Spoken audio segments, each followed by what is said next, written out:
गोकुळ दूध संघाच्या हितासाठी सभासद आणि ग्राहकांच्या तसेच शहरातील ग्राहकांच्यासाठी सेनगाव तालुका भुदरगड येथील डॉक्टर युवराज येडुरे यांनी गोकुळ दूध संघाच्या प्रांगणात आत्मक्लेश आंदोलन केले।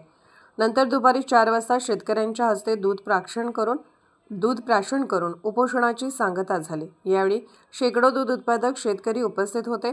या आंदोलनामध्ये प्रमुख मागण्या अशा होत्या: संघाची बदनामी करणाऱ्या खोट्या बिनबुडाच्या व चौकशी कायदेशीर करण्यात यावी, पैशाचा वापर, मतांची खरेदी विक्री, घोडेबाजार, दबाव तंत्र, उमेदवाराने पुढील 5 वर्षाचा विकास आराखडा, आर्थिक नियोजन आणि दूध उत्पादकांसाठी धोरण आणि सभासदांना नियमितपणे विविध निधी उपलब्ध करणे, सभासदांना हितावह अशी विविध योजना जाहीर करणे, संघाच्या नावाचा वापर करून वैयक्तिक, राजकीय किंवा पक्षीय स्वार्थ साधणाऱ्या व्यक्तींवर कारवाई करणे, तसेच शहरातील नागरिकांच्यावर दूध दरवाढीचा सध्याच्या संचालकांनी व सरकारच्या नावाखाली लूटमार सुरू केली आहे त्याचा छडा लावणे अशा प्रकारे मागण्या करण्यात आल्या।